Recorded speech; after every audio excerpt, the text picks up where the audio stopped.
नमस्कार, इस बुलेटिन में आपका स्वागत है। मैं हूं आपके साथ रविंद्र सिंह। बढ़ते हैं खबरों में आगे। उत्तराखंड में धामी सरकार ने महिलाओं के उत्थान और महिलाओं के चौमुखी विकास के लिए कई बड़े कदम उठाए हैं। तीलू रौतेली जयंती पर महिलाओं के सम्मान में आयोजित कार्यक्रम में सीएम पुष्कर धामी ने जानकारी देते हुए बताया कि हमारी सरकार ने आंगनबाड़ी कार्यकर्ताओं, मिनी आंगनबाड़ी और सहायिका को सशक्त बनाने के लिए मानदेय बढ़ाया है। सीएम धामी ने कहा कि पहले आंगनबाड़ी कार्यकर्ताओं को 7500 रुपए मिलते थे, अब इसे बढ़ाकर 9300 रुपए कर दिए गए हैं। मिनी आंगनबाड़ी के मानदेय को बढ़ाकर 9300 रुपए कर दिया गया है। महिला शक्ति तीलू रौतेली और आंगनबाड़ी कार्यकर्ता पुरस्कार वितरण समारोह में उत्तराखंड के मुख्यमंत्री पुष्कर सिंह धामी ने कहा, मिनी आंगनबाड़ी को 4500 रुपए से बढ़ाकर 6250 रुपए और सहायिका को 3550 रुपए से बढ़ाकर 5250 रुपए दिए जाएंगे। हमारी सरकार ने आंगनबाड़ी बहनों, मिनी आंगनबाड़ी बहनों और सहायिकाओं को सशक्त बनाने के लिए उनके मानदेय में भी हमने वृद्धि की। जहां पहले आंगनबाड़ी बहनों को 7500 रुपए मानदेय के रूप में मिलते थे, अब आपको 9300 रुपए मानदेय के रूप में दिए जा रहे हैं। मिनी आंगनबाड़ी बहनों के मानदेय में भी 4500 से बढ़ाकर 6250 और सहायिकाओं का भी 3550 से 5250 रुपए किया गया है। वहीं कार्यक्रम में उत्तराखंड की 14 महिलाओं ने राज्य स्त्री शक्ति तीलू रौतेली पुरस्कार और 35 महिलाओं ने राज्य स्तरीय आंगनबाड़ी कार्यकर्त्री पुरस्कार प्राप्त किए। इन तमाम विजेताओं के बैंक खातों में पुरस्कार की धनराशि ऑनलाइन जारी की गई है। इस मौके पर मुख्यमंत्री धामी ने पुरस्कार विजेताओं को शुभकामनाएं दी हैं। इस दौरान मीडिया से मुखातिब होते हुए मंत्री रेखा आर्य ने कहा कि तीलू रौतेली पुरस्कार की धनराशि को 31,000 से बढ़ाकर 51,000 किया गया है। इसके अलावा प्रदेश भर की तमाम आंगनबाड़ी कर्मियों के मानदेय में भी 1500 रुपए की बढ़ोतरी की गई है। माननीय मुख्यमंत्री जी प्रदेश के पहले ऐसे मुख्यमंत्री होंगे जिन्होंने महिलाओं के या हमारी आंगनबाड़ी बहनों के हित में सीधे सीधे 1500 रुपए की जो है वह मानदेय में वृद्धि करी है। इससे पहले जब भी वृद्धि हम लोग देखते रहे हैं वो 100-200 के रूप में हम लोग बढ़ोतरी देखते रहे हैं, लेकिन माननीय मुख्यमंत्री पुष्कर सिंह धामी जी ने सीधे 1500 रुपए की बढ़ोतरी करते हुए आज हमारी आंगनबाड़ी बहनें 9300 रुपए का मानदेय प्राप्त कर रही हैं। देश के गिने चुने राज्यों में उत्तराखंड दूसरे या तीसरे स्थान पर है जो अपनी आंगनबाड़ी बहनों को इस सम्मानजनक धनराशि से उनका मानदेय दे रहा है। और आपने मुझे जब सुना होगा तो यह पाया होगा कि यह मानदेय जो है उनके आंदोलन से नहीं, यह मानदेय उनके सेवा को देखते हुए माननीय मुख्यमंत्री ने सम्मानित किया है। देहरादून में कांग्रेस जल्द ही प्रदेश में 60 दिन की यात्रा शुरू करने जा रही है। इन 60 दिनों के बीच में कांग्रेस के वरिष्ठ नेता राहुल गांधी भी 10 दिन शिरकत करेंगे। राहुल गांधी की इस यात्रा से जुड़ी रोड मैप कांग्रेस द्वारा तैयार किया जा चुका है। वहीं कांग्रेस प्रदेश अध्यक्ष करण माहरा ने बताया कि इसको लेकर बाकायदा कांग्रेस भवन में एक बैठक का आयोजन किया गया है। इस बैठक में प्रदेश प्रभारी, वरिष्ठ विधायक, पूर्व सांसद के साथ ही जिला अध्यक्ष भी मौजूद रहेंगे। इस बैठक में 50 से 60 दिनों तक चलने वाली इस यात्रा के पड़ाव को लेकर चर्चा की गई। वहीं यात्रा के रूट को भी लेकर कमेटी का गठन किया गया जो पूरे रूट को तय करेगी। वहीं भाजपा के प्रदेश अध्यक्ष ने राहुल गांधी के कार्यक्रम को लेकर कांग्रेस पर निशाना साधा। महेंद्र भट्ट ने कहा कि अगर राहुल गांधी आ रहे हैं तो उनके साथ साथ प्रियंका गांधी और सोनिया गांधी को भी आना चाहिए और सभी को 4 धाम यात्रा पर जाना चाहिए। 3 कमेटियों का गठन किया गया है, जिसमें सबसे महत्वपूर्ण कमेटी जो इस समय है वो उसका रूट निर्धारण की कमेटी है और वो आदरणीय गोदियाल जी के नेतृत्व में बनी है, जिसमें 5 सदस्य हैं और वो अभी इस समय वर्तमान में इस समय मीटिंग चल रही है। वो 5 दिन के अंदर तय करेगी कि कब से प्रस्ताव हम इसको करें, क्योंकि निकाय चुनावों का भी आर्ट है। दूसरे स्टेट्स में कुछ चुनाव होने वो आपकी जानकारी में है, तो हमको कब से इसको शुरू करना चाहिए उस विषय पर और कहाँ से कहाँ तक एक यात्रा जाएगी, कितना रूट रहेगा, क्या क्या रूट रहेगा, इसको मंथन विचार कर रहे हैं और 5 दिन के अंदर अपनी रिपोर्ट्स देंगे तो उसके बाद मैं आपको बताऊंगा। बाकी विषम भौगोलिक परिस्थितियों वाले पौड़ी जनपद में लंपी वायरस से 40 पशुओं की मौत हो चुकी है। अप्रैल से अब तक ये घटनाएं सामने आई हैं। हालांकि पशुपालन विभाग का ये दावा है कि विभाग के चिकित्सकों की टीम पशुओं के टीकाकरण की कवायद में जुटी है। इसके अलावा पशुपालकों को जागरूक करने और ऐसे समय में बरती जाने वाली सावधानियों को लेकर शिविर भी आयोजित किए जा रहे हैं। जनपद में अप्रैल से पशुओं में लंपी वायरस के फैलने के मामले सामने आने लगे थे। तब से लेकर अब तक जनपद के पौड़ी, खिरसू, कलजीखाल, पोखड़ा, दुगड्डा, पाबौ, ये जो विकास खंड हैं, उनके दर्जनों गांव में लंपी बीमारी से ग्रसित अब तक 40 पशुओं की मौत हो चुकी है। लंपी बीमारी एक वायरस है जो पशुओं में संक्रमित होकर फैलती है।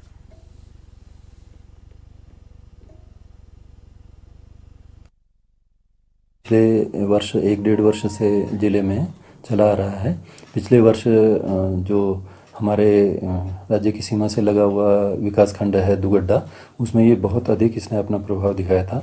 इस साल दुगड्डा विकास खंड में ये बहुत ही कम है, और क्योंकि हमने पिछले वर्ष बहुत प्रयास किया था इसके टीकाकरण और चिकित्सा करने के लिए। वर्तमान में विकास खंड पौड़ी, खिरसू, पाबौ और थलीसैंण में कुछ इसका प्रभाव देखने को मिल रहा है। इसके लिए हम निरंतर प्रयासरत हैं। लगभग 1,70,000 टीकाकरण गोवंश का हम कर चुके हैं और वो निरंतर चल रहा है। आड़त बाजार को शिफ्ट करने के लिए कवायद तेज हो गई है। जिलाधिकारी सोनिका ने आड़त बाजार के संबंध में अधिकारियों के साथ बैठक की है। इसी बीच उन्होंने एमडीडीए और लोक निर्माण विभाग के अधिकारियों को निर्देश दिए कि 1 महीने के भीतर डीपीआर तैयार करके काम शुरू करें। साथ ही तहसील से सहारनपुर चौक तक सड़क चौड़ीकरण कार्यों के मानक के अनुरूप डीपीआर तैयार करने के भी निर्देश दिए गए हैं। आ रही है, आज वो सबमिट करेंगे टाइमलाइन। पीडब्ल्यूडी का सेपरेटली एक डीपीआर कंसल्टेंसी में किया गई है हम लोग, और अब वो डीपीआर बनाएंगे और अकॉर्डिंगली फिर जो अप्रूवल होगा वो होगा उसका। इसके अलावा जो एमडीडीए का कार्य है उनके द्वारा लेआउट तैयार कर लिया गया है, फाइनल स्टेज पे है, और जैसे ही वो आता है उसके बाद आगे की कार्रवाई। देहरादून में टैक्सी यूनियन कार्यकर्ताओं ने आरटीओ दफ्तर के बाहर जमकर बवाल किया। टैक्सी चालकों ने आरटीओ पर ओला, उबर, रैपिडो जैसी तमाम कंपनियों के साथ मिलकर घपलेबाजी करने के गंभीर आरोप लगाए। टैक्सी यूनियन का आरोप है कि ये सभी कंपनियां प्राइवेट नंबर के आधार पर लोगों को कमर्शियल वाहनों को संचालन करने के लिए प्रेरित कर रही हैं, जो कि नियमों का उल्लंघन है, जबकि आरटीओ का इसकी ओर कोई ध्यान नहीं है। ऐसी ही कुछ गाड़ियां प्राइवेट नंबर प्लेट पर संचालित की जा रही हैं, जिनको लेकर टैक्सी यूनियन आरटीओ दफ्तर पहुंचा और जमकर नारेबाजी की। वहीं इस मामले को लेकर आरटीओ सुनील शर्मा का कहना है कि प्राइवेट नंबर पर किसी भी प्रकार की कमर्शियल गाड़ी का संचालन पूरी तरह से प्रतिबंधित है। जब भी ऐसा कोई मामला आरटीओ के संज्ञान में आता है तो उस पर निरंतर कार्रवाई भी की जाती है। वहीं जो कंपनियां इस प्रकार के संचालन को बढ़ावा दे रही हैं, उनको नोटिस भेजने का काम भी आरटीओ द्वारा किया जाएगा। देखिए, एक मिनट, देखिए ऐसा है कि परिवहन विभाग को ये पूर्ण अधिकार प्राप्त है कि जो रोड पर अगर कोई सवारी बिठाएगा तो उसका कमर्शियल नंबर होना आवश्यक है। अगर अनऑथराइज तरीके से प्राइवेट नंबरों के पीछे सवारियां बिठाई जा रही हैं तो कहीं ना कहीं उसमें आरटीओ की संलिप्तता है और इसके अधिकारी मिले हुए हैं, और इसकी रोकथाम का जो अधिकार है कानूनी तौर से वो इनके पास है। हमारा, चूंकि हम यहाँ पर टैक्स भरते हैं, हमने गाड़ियां लगा रखी हैं, तो हमारा तो सवाल इनसे होगा, क्योंकि जब हम टैक्स भर रहे हैं, अगर हम प्राइवेट गाड़ी में सवारी बिठाएं तो ये हमारा चालान कर देते हैं। इन गाड़ियों का चालान क्यों नहीं होता, इन कंपनी का चालान क्यों नहीं होता, सवाल यहाँ ये उठता है। केंद्र सरकार की ओर से आजादी के अमृत महोत्सव की तर्ज पर एक कार्यक्रम चलाया जा रहा है, जिसका नाम मेरी मिट्टी मेरा देश रखा गया है, जिसको लेकर शासन, प्रशासन से लेकर नगर निगम भी तैयारियों में जुटा हुआ है। जिलाधिकारी सोनिका की माने तो उनका कहना है कि केंद्र सरकार के आदेश के मुताबिक मेरी मिट्टी मेरा देश कार्यक्रम चलाया जा रहा है, जिसके तहत सभी अधिकारियों को बैठक को लेकर दिशा निर्देश जारी कर दिए गए हैं और जिसके लिए हम भी बिल्कुल तैयार हैं। सभी तैयारियां पूरी कर ली गई हैं। ये कार्यक्रम 9 अगस्त से शुरू होगा। नगर निगम के मेयर सुनील उनियाल गामा का कहना है कि मेरी माटी मेरा देश कार्यक्रम के लिए नगर निगम के सभी पार्षदों के साथ बैठक की गई है और इस कार्यक्रम को भव्य बनाने का निर्देश भी दिया गया है। इसका मुख्य उद्देश्य यही है कि जिस तरीके से प्रधानमंत्री नरेंद्र मोदी ने आजादी का महोत्सव कार्यक्रम चलाया था, उसी तर्ज पर मेरी मिट्टी मेरा देश कार्यक्रम की शुरुआत की जा रही है। इसके माध्यम से देशवासियों के अंदर एक राष्ट्रवादी भावना जगाई जाएगी और इसके लिए जगह जगह कार्यक्रम कराए जाएंगे। मेरी माटी मेरा देश जो है देश भावना को जगाना है। माननीय प्रधानमंत्री जी ने जो तिरंगा जो पिछले वर्ष जो हमने घर घर तिरंगा लगाया था, उससे प्रत्येक नागरिक के अंदर जो है अपनी देशभक्ति और देश के प्रति जो है उनका जो प्रेम होना चाहिए, वो उस अभियान में हम सफल हुए थे। ऐसी ये मेरी माटी मेरा देश जो है, इसके लिए जितने हमारे स्वतंत्रता सेनानी हैं, जितने हमारे जो शहीद हुए हैं, उन लोगों को सबको जो है इसमें सम्मिलित करके उन लोगों को भी इस अभियान में जोड़कर इस अभियान को जो है सफल कराना। राजधानी देहरादून में डेंगू के मामले रुकने का नाम नहीं ले रहे हैं। लगातार डेंगू के मामले बढ़ते हुए नजर आ रहे हैं, जिसके चलते अस्पतालों में भी अब बेड फुल होने लगे हैं। लेकिन नगर निगम लगातार दावे कर रहा है कि राजधानी देहरादून के अंदर किसी भी तरह का डेंगू नहीं पनपने दिया जाएगा, जिसको लेकर मेयर सुनील उनियाल गामा ने बताया कि समय समय पर हमारी नगर निगम की टीम फॉगिंग का कार्य करती रही है और घर घर जाकर डेंगू के लार्वा को नष्ट करने का कार्य करती है। इसके साथ ही जागरूकता अभियान भी नगर निगम के द्वारा चलाया जा रहा है, जिसमें साफ तौर पर सभी देहरादून वासियों से अनुरोध भी किया जा रहा है कि वो अपने आसपास पानी इकट्ठा ना होने दें, क्योंकि डेंगू का मच्छर ठहरे हुए पानी में और साफ पानी में ही पनपता है। इसलिए जो है नगर निगम की टीम जो है लगातार जो है लोगों को जागरूक भी कर रही है और जो निगम को काम करना चाहिए वो निगम काम भी कर रहा है। चाहे फॉगिंग हो गई, चाहे स्वास्थ्य विभाग और नगर निगम की टीम घर घर जाके जो है लोगों को चालान भी कर रही है, उनको जागरूक भी कर रही है कि आप जो है पानी इकट्ठा ना होने दें। 2, 4, 5 दिन का कहीं पानी इकट्ठा होता है तो उसको चेंज कर दें। लगातार जो है हमारा अभियान चल रहा है। अभी जो है पिछले सप्ताह मैंने जो है जो 6 बड़ी गाड़ियों से भी जो है हमने जो शहर के जो मेन रोड हैं उनके लिए मैंने अलग से टीम बना के वो भी काम मैंने शुरू करा है। सिस्टम के सितम से निराश होकर कई बार लोगों को ही एकजुट होकर अपनी समस्याओं का हल खुद ढूंढना पड़ता है। हरिद्वार जिले के पीली पहाड़ी के ग्रामीणों ने भी कुछ ऐसा ही किया, जिसके बाद ग्रामीणों की एकजुटता की हर तरफ तारीफ हो रही है। दरअसल हरिद्वार से करीब 40 किलोमीटर दूर बसे गांव पीली पड़ाव के ग्रामीणों के सामने उस वक्त बड़ी समस्या खड़ी हो गई जब भीषण बारिश से सैकड़ों एकड़ जमीन की सिंचाई करने वाले एक छोटे रजवाहे का बड़ा हिस्सा क्षतिग्रस्त हो गया, जिससे पानी का बहाव रजवाहे की तरफ बाधित हो गया और लोगों के खेतों में पानी पहुंचना ही बंद हो गया। गांव के प्रधान और अन्य ग्रामीणों ने जिलाधिकारी से लेकर सिंचाई विभाग के अधिकारियों के दफ्तरों के खूब चक्कर लगाए, लेकिन जब अधिकारियों ने कोई ठोस कदम नहीं उठाया तो ग्रामीणों ने ही फावड़े उठाए और एक छोटा बांध बना डाला। नियम कानूनों की डोर से बंधे अधिकारी जब ग्रामीणों की मदद नहीं कर पाए तो गांव के करीब 40 लोगों ने 7 दिनों तक लगातार मेहनत की, अपने खेतों की सिंचाई के लिए एक छोटा बांध बनाकर खुद तैयार कर लिया। तो हमारी जो गूल पक्की थी वो सब क्षतिग्रस्त हो गई, टूट गई। नाला जो गूल थी वो नाले में बन गया, बहुत बड़ा नाला बन गया। और नाला बनने के बाद जब गांव के जो मुख्य अतिथि हैं इन्होंने प्रार्थना पत्र शासन प्रशासन में लगाए तो अधिकारी लोग आए। अधिकारी लोग आके जांच करके और उसने कहा भाई ये ठीक है, अब हम इसका बजट बना के देंगे, जब आएगा तब काम होगा।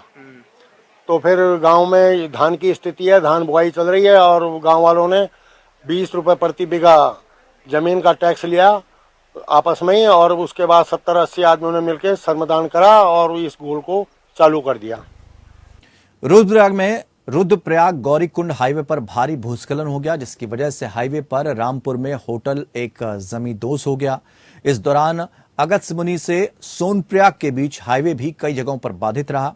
वहीं रामपुर शहर में सबसे पुराना होटल था, जिसे भूस्खलन के खतरे को देखते हुए पहले ही खाली कराया जा चुका था।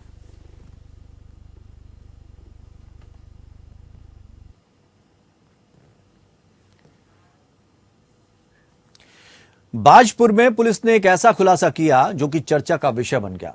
मामला भी ऐसा जो कि हर किसी को हैरान कर सकता है। दरअसल एक पत्नी ने अपने प्रेमी संग मिलकर पति को योजनाबद्ध तरीके से मौत के घाट उतार दिया। साथ में हत्या के बाद उसकी प्रॉपर्टी हड़पने की भी साजिश रच डाली। पुलिस ने संदिग्ध परिस्थितियों में हुई मौत के बाद शव को कब्जे में लेकर पोस्टमार्टम कराया तो चौंकाने वाला खुलासा हुआ। वहीं प्रेमी और प्रेमिका को पुलिस ने गिरफ्तार कर जेल भेज दिया। आ रहा था, ठीक है, इनका ये प्लानिंग था संदिग्ध तरीके से, मतलब बिना कोई डाउट के तरीके से मर जाएगा तो सारा प्रॉपर्टी तो पत्नी के नाम आ जाएगी, अफेयर का अफेयर भी बना रहेगा, अफेयर जो है अफेयर का भी बना रहेगा। और इस्लाम में तो रीमैरिज भी अलाउड है, सब कुछ अलाउड है, तो उसके साथ वो बाद में शादी भी कर सकती है, तो भी ये सब कर सकती है। तो प्रॉपर्टी भी हड़प लो और अपना अफेयर भी चला लो, ये इनका प्लानिंग था। मतलब बिल्कुल डाउट हुए बिना हम मार देंगे। और लेकिन इस पे प्लानिंग में आड़े आ गई बाजपुर पुलिस, क्योंकि बाजपुर पुलिस ने सही टाइम पे उस लाश को कब्जे में लिया। हल्का सा सूचना आई कि साहब एक युवा व्यक्ति मरा हुआ है। नगर पालिका सभागार में पालिका अध्यक्ष अनुज गुप्ता की अध्यक्षता में स्वतंत्रता दिवस को लेकर एक बैठक का आयोजन किया गया, जिसमें कार्यक्रमों की रूपरेखा तय की गई और वहां मौजूद लोगों से विचार विमर्श किया गया। साथ ही एक कमेटी का भी गठन किया गया जो सम्मानित होने वाले लोगों को चयनित करेंगे। हालांकि स्वतंत्रता दिवस की बैठक के दौरान विभिन्न विभागों के अधिकारी, राजनीतिक दलों के पदाधिकारी नदारद रहे, जो पूरी बैठक में चर्चा का विषय बना रहा। आज यहाँ स्वतंत्रता दिवस की तैयारियों पे ये बैठक का आयोजन किया गया और यह तय किया कि भव्य तरीके से इसका आयोजन किया जाएगा हर वर्ष के भांति। और जो शहर में विभिन्न क्षेत्रों से जिन्होंने अच्छे कार्य किए उनको यहाँ पर सम्मानित किया जाएगा। उसके लिए यहाँ पे कमेटी का चयन किया गया है और जो भी शहर में व्यवस्थाएं होनी है उनको सबको जिम्मेदारी दी गई है और बहुत विभिन्न तरह की कमेटियाँ बनाई गई हैं जो इसका अच्छी तरीके से संचालन करेगी। उत्तराखंड में मानसून का कहर लगातार जारी है। पहाड़ से लेकर मैदान तक हर जगह रुक रुक कर भारी बारिश के चलते लोगों को मुश्किलों का सामना करना पड़ रहा है। राजधानी देहरादून में देर रात हुई भारी बारिश से कई इलाकों में विकट स्थिति देखने को मिली।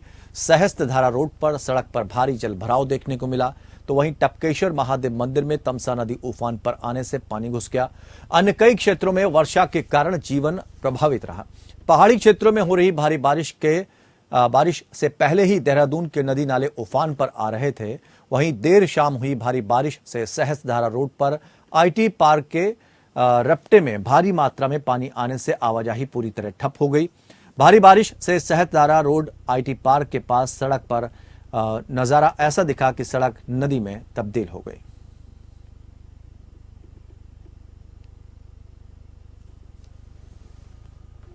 तो भारी बारिश के चलते लोगों को समस्याएं आ रही हैं, क्योंकि जो आवागमन है वो पूरी तरह से बाधित हो गया। सड़क कहीं पता नहीं लग रही है, जल भराव इतना ज्यादा है, वहां पर पानी का बहाव इतना ज्यादा तेज था, जिस वजह से।